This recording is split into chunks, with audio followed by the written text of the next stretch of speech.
pažaist tuos žaidėjus įžaist, kurie mažiau galbūt kažkiek rungtyniauja ir išbandyti kai ką naują taktiką ir, aišku, duoti jaunimui šansą.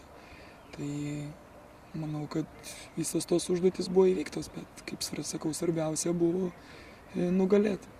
Turbūt ta pergalė tokia daugiau psichologinė, kai kartais treneriai tiesiog nenori, kad komanda išsimuštų iš pergalės tako. Tai žinoma, yra toks pasakymas, kad laimėjimas tai yra įprotis. Tai tu tiesiog įpranti prie to ir nori tai kartot. Tai būtent tą ir akcentuojam, kad Žalgirį eilinių rungtynių, kurios nėra svarbios, kurių nereikia laimėti, jų negali būti. Nes būtent tada, kad jos ir nereiškia nieko, kada rezultatas yra daug pirmauja ir daug pralaimi, turi žaisti taip, kad atiduotum visas jėgas. Tai visų pirma patenkinti pergalę. Kaip jaunimų, ar patiko jų pasirodymas, tų žaidėjų, kurie galbūt mažiau gauna šansų pasireikšti šiemet? Visi žaidėjai, manau, kad stengiasi, atidavė visą save.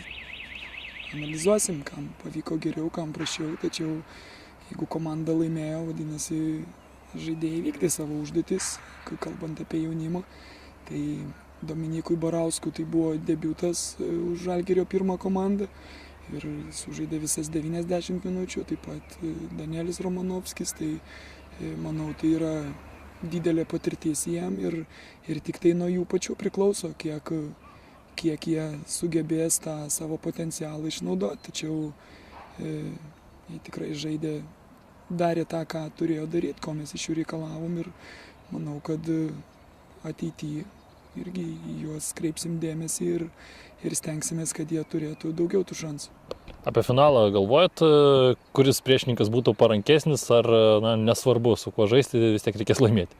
Tai be jokių abejonių, finalas yra finalas ir kaip pasaulinė praktika rodo, kad ir komandos iš 3, iš 4 lygos duoda iššūkį tom pirmaujančiam komandom. O čia galim turėti Atlantą, galim turėti Šilą, tai nesureikšminam ir tiesiog dar negalvojam. Iki tų rungtynių turim dar rungtynę su to pačiu Spyriu, su Stumbru ir tik tai po to finalas. Tai kai artės ta data, pradėsim atskirai jam ruoštis.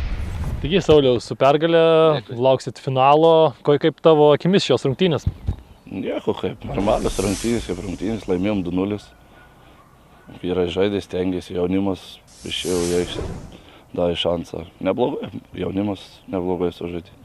Nebuvo taip, kad nebuvo nusiteikimo, vis tiek pirmasis rungtynės laimėjot 4-0, tokio kaip atsipalaidavimo nebuvo šiandien prieš rungtynes? Ne, nebūna nei prieš vienas varžybas jokio atsipalaidavimo, koks skirtumas, kas buvo ten 4-0, 5-0 ar panašiai. Eini kitos varžybos, reikia laimėti. Finale yra kažkoks skirtumas, su kuo žaisti, ar Žalgiriui jau nesvarbu, su kuo žaisti? Finalas yra finalas, manau, nėra skirtumo, kokia komanda, vis tiek bus stipri kova ir manau, abi komandos kovos iki pat galo. Todėl manau, kad nėra skirtumo, kokia komanda, svarbu laimėti finalą. Vis dėlto aukštesnio meistriškumo komanda pasiekė eilinę pergalę, bet manau, mes dar šiais metais susitiksim 3 kartus minimum.